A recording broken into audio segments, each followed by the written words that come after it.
शान्ताकारं भुजगशयनं पद्मनाभं सुरेशं विश्वाधारं गगनसदृशं मेघवर्णं शुभाङ्गं लक्ष्मीकान्तं कमलनयनं योगिभिर्ध्यानुगम्यं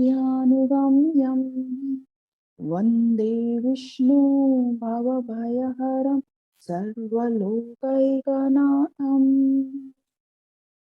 जिनकी आकृति अतिशय शांत है, जो शेषनाग के शैया पर शयन किए हुए हैं, जिनकी नाभि में कमल है, जो देवों के भी ईश्वर और संपूर्ण जगत के आधार हैं, जो आकाश के सदृश सर्वत्र व्याप्त हैं, नीलमेघ के समान जिनका वर्ण है, अतिशय सुंदर जिनके संपूर्ण अंग हैं, जो योगियों द्वारा ध्यान करके प्राप्त किए जाते हैं, जो संपूर्ण लोगों के स्वामी हैं, जो जन्म मरण रूप भय का नाश करने वाले हैं, ऐसे लक्ष्मीपति कमल नेत्र भगवान श्री विष्णु को मैं सिर से प्रणाम करती हूँ। अनपेक्ष्य शुचिर्दक्ष उदासीनो गतव्यथा सर्वारंभ परित्यागी यो मद्भक्त स मे प्रियः। जो आकांक्षा से रहित, बाहर भीतर से पवित्र, दक्ष, उदासीन, व्यथा से रहित और सभी आरंभों का अर्थात नए नए कर्मों के आरंभ का सर्वथा त्यागी है, वह भक्त मुझे प्रिय है। अब ये तीसरा प्रकरण है जिसमें सिद्ध भक्त के लक्षण बताए हैं। ये 6 लक्षण बताए हैं। पहला है आकांक्षा से रहित। जो भक्त है वो भगवान को ही सर्वश्रेष्ठ मान रहा है और भगवान की प्राप्ति के अलावा उसकी कोई लाभ नहीं दिख रहा है, किसी वस्तु से उसका कोई अट्रैक्शन नहीं है, कोई खिंचाव नहीं है। और जो अपना वस्तु से क्या, अपने शरीर से, अपने मन, इंद्रिया, बुद्धि से भी उसमें उसका कोई अपनापन नहीं है, क्योंकि वो अपना नहीं मानता, वो उन सब चीजों को भगवान की मानता है। तो उसको अपने शरीर के निर्वाह की भी चिंता नहीं होती। जैसे ये भक्त लोग जो प्रैक्टिस करते हैं, साधक, कि निकल जाते हैं यात्रा पे और न तो ओढ़ने का रखते, न खाने का कोई चीज रखते, वो अब भगवत कृपा के ऊपर आश्रित रहते हैं। उनको नहीं मिला तो मांगेंगे नहीं किसी से भी। ऐसे बहुत से साधक पहाड़ों में मिलते हैं, आप चला के उनको दे दो तो वो खा लेंगे, लेकिन वो मांगेंगे नहीं आपसे। आप उनको ओढ़ने की कोई चीज दे दो तो वो ओढ़ के सो जाएंगे, फिर छोड़ के चल देंगे वहां से। ऐसे वो प्रैक्टिस करते हैं, क्योंकि उनको किसी से कोई अपेक्षा नहीं रखनी, सिर्फ भगवान से अपेक्षा। वो कुछ भी दे उसमें वो खुश, चाहे कितनी भी आपत्ति आ जाए, चाहे कोई भी सुख मिल जाए, वो किसी को भी अपने अंतःकरण पर छपने नहीं देते उसके भावों को। उनका तो जो भक्त लोग होते हैं, सिद्ध भक्त, वो तो एक बात में विश्वास रखते हैं कि बिन मांगे मोती मिले, मांगे मिले न भीख। ये जरूर अपने जीवन में ये चीज उतारनी चाहिए, इससे किसी से भी मांगने का भाव खत्म हो जाता है। क्योंकि जो भी ये पदार्थ हैं, इनका इनसे अलग होना बहुत जरूरी है और परमात्मा से कभी वियोग नहीं हो सकता। तो जब भक्त ये चीज जान जाता है तो उसकी किसी भी इच्छा, चीज के प्रति इच्छा ही पैदा नहीं होती, तो किसी के प्रति उसकी कोई आकांक्षा भी नहीं रहती। भीतर बाहर से पवित्र। जो शरीर है, बाहर का मतलब जो शरीर में हमारा मैंपन है, वो नहीं रहता भक्त में। तो ये बाहर की पवित्रता है, शुद्धता है। मैंपन नहीं रहना, नहाना धोने की बात नहीं है। शुद्धता मतलब शरीर का मैंपन, अपने शरीर को के साथ जो आता ममता है वो नहीं रखना, ये है बाहर की शुद्धता। और अंतःकरण में राग, द्वेष, हर्ष, शोक, काम, क्रोध जैसे विकार हैं, उनको नहीं रहने देना, ये है भीतर की पवित्रता। तो जो ऐसे भक्त होते हैं जो कि भीतर और बाहर से पवित्र होते हैं, उनके तो दर्शन से उनके उनके रहने के कई स्थान के कई कई दूरी तक एक पवित्र भाव रहता है और दूर दूर तक लोग पवित्र हो जाते हैं उनसे बात करके, उनका स्पर्श करके, उनके दर्शन करके। और बोलते हैं ऐसे भक्त जब पवित्र इनमें जाते हैं तीर्थ स्थानों पे, तो वो तीर्थ स्थान भी पवित्र हो जाते हैं। फिर कह रहे हैं कि दक्ष, दक्ष कहते हैं चतुर, मतलब जो मनुष्य है उसका जन्म किस लिए हुआ है? भगवत प्राप्ति के लिए। तो जो ये है सिद्ध भक्त, ये तो बड़ा चतुर है, इसने तो अपना काम कर लिया, बड़ी दक्षता से कर लिया, इसने तो भगवत प्राप्ति कर ली, दक्ष है ये तो ये दक्ष है। जो भी हम संसार में कुछ भी पाले वो दक्षता नहीं है, उसको चतुराई नहीं कहते। चतुराई तो ये है कि आपको जो जन्म मिला है वो चीज आप प्राप्त कर लो, उसमें चतुराई। आगे है उदासीन, मतलब जैसे दो लोगों में फाइट हो रही हो और कोई देख रहा है उसको और वो दोनों का ही पक्ष नहीं ले रहा, उसको बोलते हैं उदासीन। उसके आगे कुछ भी होता रहे उसको कोई फर्क नहीं पड़ता। इस तरह से भक्त होते हैं, वो कोई भी चीज की सत्ता मानते ही नहीं ना भगवान के अलावा, तो वो हर चीज के प्रति उदासीन रहते हैं और उनका हर चीज के प्रति जो व्यवहार रहता है वो पक्षपात से रहित रहता है। फिर वो कहते हैं व्यथा से रहित। जब किसी से आकांक्षा ही नहीं है, क्योंकि जो भी व्यथा का कारण है, दुख का कारण है, वो क्या है? किसी से भी किसी चीज की उम्मीद करना। तो कुछ मिले या नहीं मिले, कोई प्रेम दे या कोई नफरत दे, कोई आदर दे कोई अनादर करे, किसी चीज का फर्क ही नहीं पड़ रहा। तो व्यथा किस बात की? तो वो व्यथा से रहित होते हैं। कोई अनुकूल परिस्थिति है, विपरीत परिस्थिति है, जैसी भी है, प्रतिकूल परिस्थिति है, कुछ भी है, उसका भाव भीतर पे कोई प्रभाव नहीं पड़ रहा। फिर कह रहे हैं सभी आरंभों का अर्थात नए नए कर्मों के आरंभ का सर्वथा त्यागी है। जो भी काम करते हैं वो काम अगर इस आशा से किया जाए कि इससे मैं फिर भोगूंगा इसको, वो कार्य का आरंभ वर्जित है। तो भोग और संग्रह के उद्देश्य से जो भी नए नए कर्म करते हैं उसको कहते हैं आरंभ। और फिर चीजों को इकट्ठा करना, रुपए बढ़ाने के लिए नई नई दुकानें व्यापार शुरू करना। तो जो भक्त है वो तो जो भी भोग और संग्रह के लिए जो भी कार्य किए जाते हैं उनके लिए उनको सर्वथा त्यागी होता है, क्योंकि उसकी जो भीतर परमात्मा तत्व की इतनी लगन होती है, वो किसी भी मार्ग पे जाए लेकिन उसका भोग और संग्रह का कोई भी उद्देश्य नहीं होता और उसके लिए वो कोई नया कर्म भी आरंभ नहीं करता। वह भक्त मुझे प्रिय है। जो सिद्ध भक्त में इतने गुण हैं तो वो तो भगवान को प्रिय हो ही गई, क्योंकि उसको तो कुछ और दिख ही नहीं रहा भगवान के अलावा। तो जब एक तरफ इतना प्रेम है तो भगवान तो कैसे रह सकते हैं उससे बिना प्रेम के। भगवान कह रहे हैं वो भक्त मुझे अत्यंत प्रिय है। आगे चले।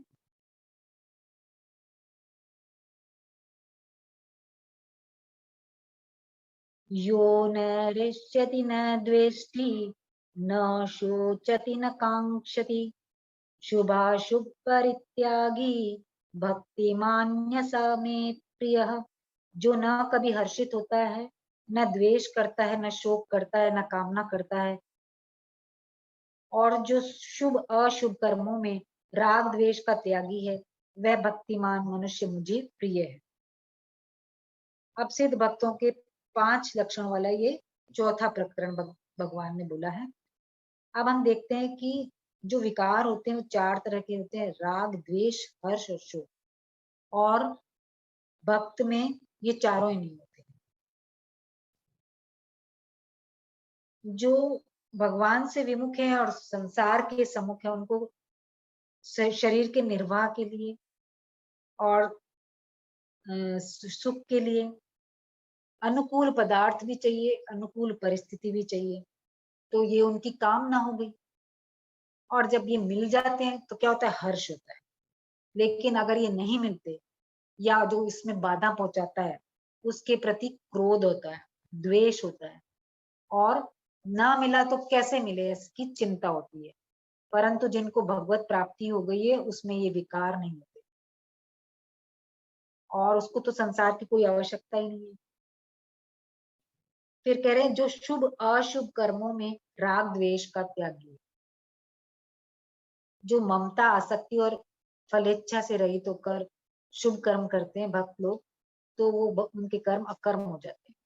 इसलिए जो भक्त होते हैं उनको शुभ कर्म भी नहीं करते, वो शुभ कर्मों का भी त्यागी कहा जाता है। जो भक्त होते हैं उनका शुभ कर्मों से राग नहीं होता और अशुभ कर्मों से द्वेष भी नहीं होता, तो उनके द्वारा जो भी स्वाभाविक रूप से ही उनसे जो आचरण होता है वो शुभ ही होता है, और अशुभ का त्याग कर चुके होते हैं तो उनके आचरण में भी अशुभ कर्म नहीं आते, और राग द्वेष नहीं होता। जो राग द्वेष का त्याग कर देता है वही सच्चा त्यागी है। तो भगवान कह रहे हैं कि जिस भक्त की भगवान में प्रियता है और स्वाभाविक रूप से उसका भगवान का चिंतन कर रहा है, स्मरण कर रहा है, भजन कर रहा है, ऐसे भक्त को भगवान भक्तिमान कह रहे हैं, और ऐसे भक्त भगवान को अत्यंत प्रिय है। आगे से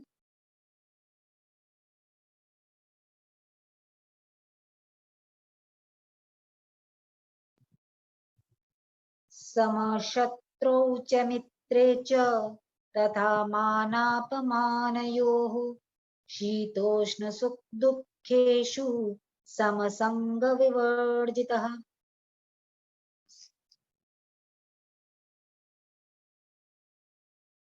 तुल्य निंदा स्तुतिर्मौनी संतुष्टो येन केनचित् अनिकेतस्थिर्मतिः भक्तिमान में प्रियो नरः।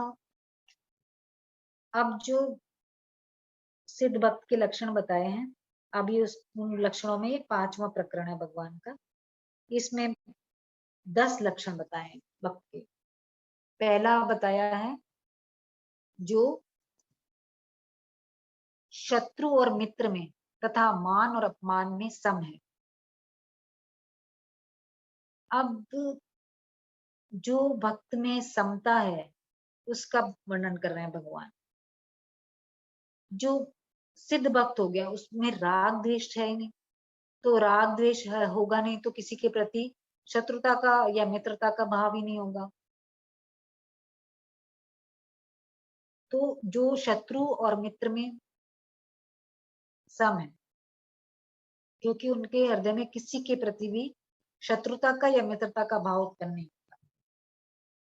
अब यहाँ पे इसलिए बोला है शत्रु क्योंकि भक्त की तरफ से शत्रु नहीं है, लेकिन सामने वाला जिसमें कि राग द्वेष भरे पड़े हैं वो भक्त को किसी तरह से भी देख सकता है, किसी भी नजर से देख सकता है, वो भक्त को अपना शत्रु मान सकता है, मित्र मान सकता है। तो लेकिन जो सिद्ध भक्त होता है उस तो सब लोगों के साथ सेम व्यवहार करता है। इसलिए बोल रहे हैं कि भक्त होता है वो शत्रु मित्र से मित्र में सम होता है, शत्रु मित्र से रहित नहीं बोला है, सम बोला है। मान अपमान में भी सम है। मान अपमान तो दूसरे के द्वारा किया गई क्रिया है जो हमारे शरीर के प्रति है। तो जो भक्त है उसका तो शरीर से कोई आहता नहीं है, कोई ममता नहीं है। तो जब अगर कोई शरीर का अपमान भी कर देगा तो उसके अंतःकरण में कोई विकार पैदा नहीं होता, वो हमेशा समता में स्थित रहता है। फिर कह रहे हैं शीत उष्ण तथा सुख दुख में सम। अब शीत उष्ण में समता की बात है तो इसका मतलब है कि जो इंद्रियां हैं वो अगर अपने विषयों से संयोग करती है तब भी उसके अंतःकरण पर कोई फर्क नहीं पड़ता, कोई विकार उत्पन्न नहीं होता, और जो सुख दुख आते हैं उसमें भी वो सम रहता है। मतलब कोई भी पदार्थ की प्राप्ति होने पर या अप्राप्ति होने पर उसका उसके अंतःकरण पर कोई विकार उत्पन्न नहीं होता। जो भी भक्त है उसका अनुकूल और प्रतिकूल परिस्थिति का ज्ञान तो होता ही है, उसका उससे उसको समझ तो आता ही है कि प्रतिकूल परिस्थिति है, अनुकूल परिस्थिति है, पर उसके कारण उसके अंतःकरण में कोई भी हर्ष या शोक जैसे विकार नहीं उत्पन्न होते, इसलिए वो कहते हैं कि उस परिस्थिति में वो सम रहता है। आगे कह रहा है कि आसक्ति से रहित है। जो भक्त होता है उसको जब संसार से कोई लेना ही देना ही नहीं है, तो जब उसने सारे संसार जो भी जड़ पदार्थ है उनको त्याग दिया है, जो भी उसका शरीर है या मन बुद्धि इंद्रियां हैं, उन सब का उसने त्याग कर दिया है। त्याग कर दिया है मतलब उसके वश में है, तो वो आसक्ति से रहित है। क्योंकि अगर अंतःकरण में आसक्ति रहेगी तो वो संसार में बांधने वाली हो जाएगी, बंधन कारक हो जाएगी। तो आसक्ति मिटाने के लिए जरूरत क्या है? आसक्ति को ही हटाना। अगर संसार के प्रति थोड़ी सी भी आसक्ति है तो हम उसका चिंतन जरूर करेंगे, और आसक्ति के कारण कामना उत्पन्न होगी, क्रोध भी उत्पन्न होएगा, और ये हमारे पतन का कारण बन जाता है। अगर जो साधन भी कर रहा है, सिद्ध भक्त भी नहीं है, साधन ही कर रहा है, तो और उसमें आसक्ति का भाव है, तो उसको तत्काल ही भगवत प्राप्ति हो जाती है। जो आसक्ति है वो कहाँ रहती है? आसक्ति तो न तो जो हमारा भर चेतन है, परमात्मा का शुद्ध चेतन है, उसमें भी नहीं रहती, और न जड़ प्रकृति में। ये किस में रहती है? जब हम अपना जो चेतन है उसका संबंध जड़ पदार्थों से मान के मैं मान लेते हैं अपने आप, और वहां पे आसक्ति रहती है। और ये आसक्ति प्रतीत कहाँ से होती है? जो हमारी इंद्रियां हैं, मन बुद्धि है, इनसे आसक्ति दिखाई देती, मन बुद्धि और इंद्रियों से। अगर साधक की जो मैंपन है ये मिट जाए, मैंपन में जो आसक्ति है वो मिट जाए, तो ये जो इंद्रियों से या मन बुद्धि से प्रतीत हो रही है तो वो स्वतः ही मिट जाएगी। और तो आसक्ति का मुख्य कारण क्या हुआ? अविवेक। और अगर हम विवेक आ जाए तो आसक्ति नहीं रहेगी। इसलिए जो साधक है उसमें अविवेक नहीं रहता, इसलिए उसमें आसक्ति का अभाव होता है, वो आसक्ति से रहित होता है। जो निंदा स्तुति को समान समझने वाला,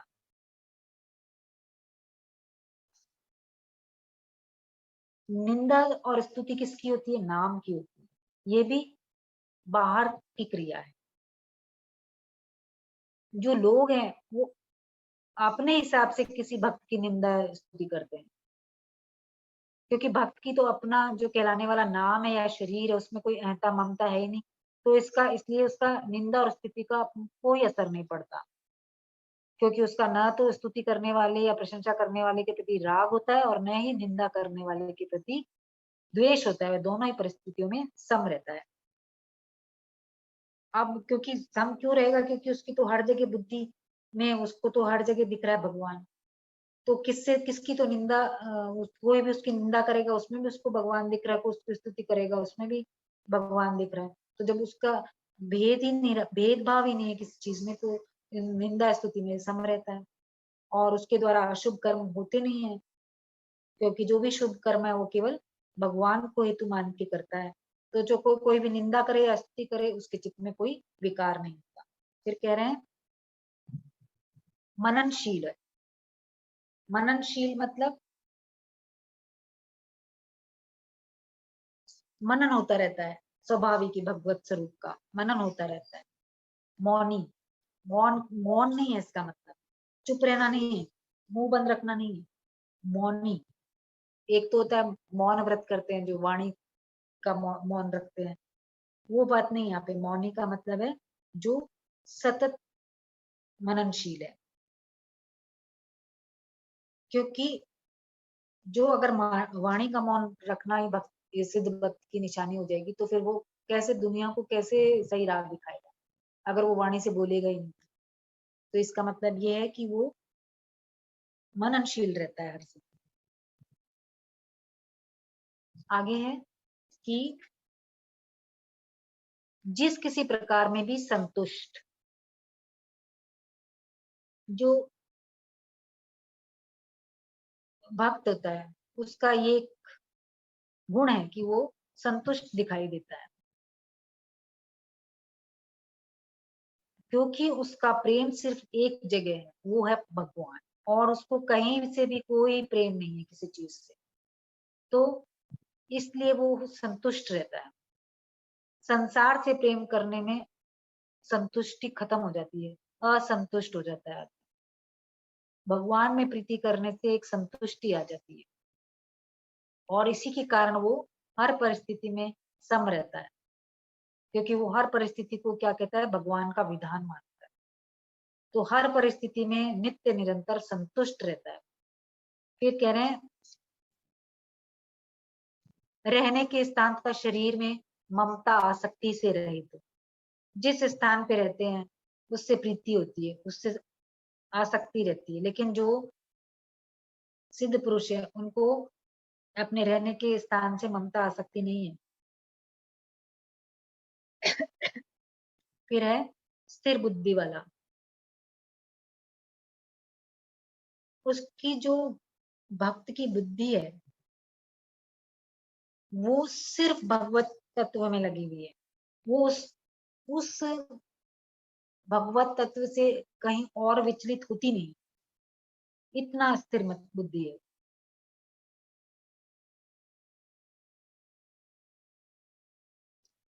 आगे है कि ऐसा भक्तिमान भक्त मनुष्य मुझे प्रिय है। जो सिद्ध भक्त हर समय भक्ति में लीन है, इसलिए उसको भक्तिमान कहा गया है, और ऐसा भक्तिमान जो मनुष्य है वो भगवान को अत्यंत प्रिय है। आगे चले।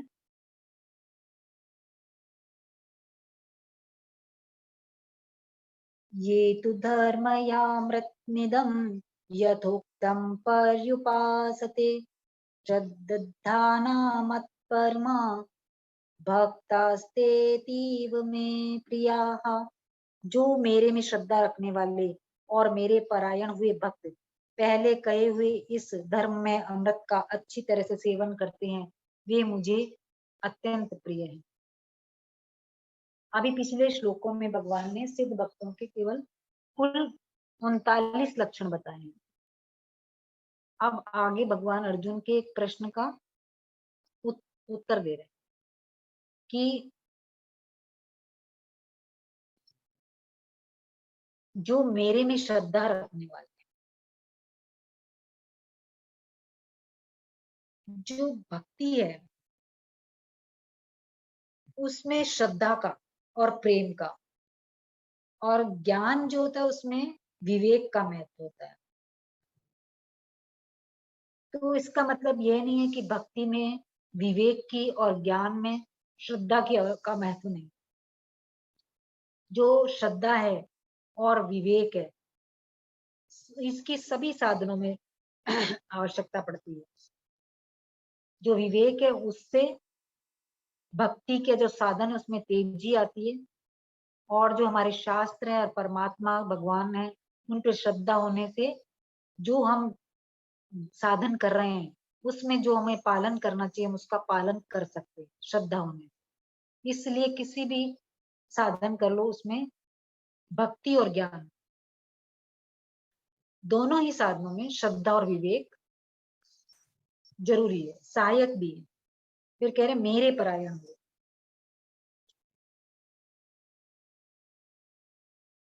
जो भगवत परायण होने पर जो अब साधना है वो भगवत कृपा से अपने आप होने लगती है, और जो साधना में विघ्न आते हैं उनका स्वयं ही नाश होने लग जाता है। तो जो भगवान में श्रद्धा रखते हैं और मेरे परायण हुए, पहले कहे हुए धर्म में अमृत का जो भी 39 लक्षण बताए हैं सिद्ध भक्तों के, वो जो प्रकरण है वो धर्म से ओतप्रोत है। इसमें कहीं भी अधर्म नहीं है, कोई अधर्म का अंश भी नहीं है। तो जिस साधन में साधन विरोधी अंश नहीं होता वह साधन अमृत तुल्य होता है। तो जो पहले जो लक्षण बताए हैं वो धर्म में है और उनमें कोई भी साधन विरोधी बात नहीं है, इसलिए उनको धर्म में अमृत कहा है।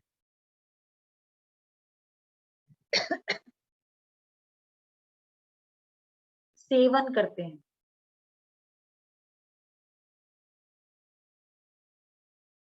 जो साधक होता है उनको जो सिद्ध भक्त होते हैं उनके प्रति अत्यंत श्रद्धा भाव रहता है और भगवान की तरफ उनका आकर्षण होता ही है। तो उनमें जो सद्गुण है वो स्वाभाविक रूप से आ जाते हैं। अगर जो हम भगवान की तरफ बढ़ेंगे तो जो हमारे दोष और हमारे में जो बुराइयां हैं वो उनका अपने आप ही खात्मा होता रहता है और सद्गुण अपने आप आते रहते हैं। और जो साधक है वो उन सिद्ध महापुरुषों के गुणों के प्रति आदर रखते हैं और वैसा बनने की कोशिश करते हैं, चेष्टा करते हैं। ये ही भक्तों द्वारा गुणों का अच्छी तरह से सेवन करना है। जो भी साधना रत है अभी, जब वो ये पढ़ेगा कि ये गुण होने चाहिए सिद्ध जो भी हो गया भक्त उसके लिए, तो उसको ये प्रेरणा मिलती है कि क्या मैं ऐसा हूँ, क्या मैं ऐसा हूँ, क्या मैं ऐसा हूँ, और उसको ऐसा करने की प्रेरणा मिलती है। तो अच्छी तरह से सेवन करने का मतलब है कि साधक में थोड़ा भी अवगुण ना रहे, किंचन मात्र भी अवगुण नहीं रहे। अगर किसी साधक में सभी प्राणियों के प्रति करुणा नहीं है लेकिन निर्दयता भी नहीं, ये भी एक साधक का सही भाव है। जो साधक हैं जिनके लक्षण ऐसे नहीं है तो उनको इसका सेवन करने के लिए कहा है, और ये जब सेवन करेंगे इनका तो इनमें वो लक्षण आ जाएंगे और वो भी सिद्ध भक्तों की उसमें आ जाएंगे, श्रेणी में आ जाएंगे। फिर कह रहे हैं कि वे भक्त वे मुझे अत्यंत प्रिय हैं। जो साधक है उनको भगवान अत्यंत प्रिय बता रहे हैं। क्यों बता रहे हैं अत्यंत प्रिय? दो बातें।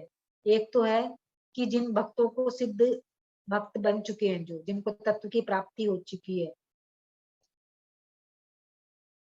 वो उनको तो भगवान की प्राप्ति हो गई, लेकिन जो भक्त अभी भी भगवत प्राप्ति नहीं कर चुके हैं, श्रद्धा पूर्वक भगवान के परायण है, इसीलिए भगवान को वे बहुत प्यारे। जैसे बड़े पुत्र की अपेक्षा छोटा पुत्र होता है ना, वो माँ बाप को अत्यंत प्रिय होता है।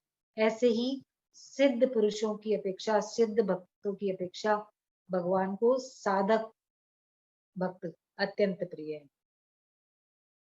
जो सिद्ध भक्त होते हैं उनको तो भगवान का दर्शन हो गया तो भगवान ऋण मुक्त हो गए, लेकिन जो साधक भक्त विश्वास के साथ भगवान में लगे हुए हैं, भगवान की भक्ति में लगे हुए हैं, तो भगवान पे एक ऋण है उनको दर्शन देने का।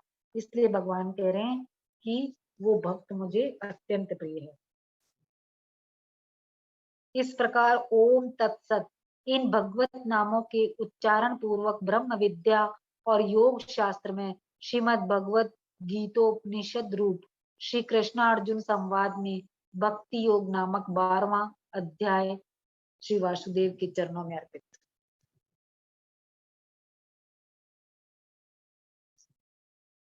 ओम पूर्णमद पूर्णमिदं पूर्णात् पूर्णमुदच्यते पूर्णस्य पूर्णमादाय पूर्णमेवावशिष्यते। ओम शांति शांति शांति।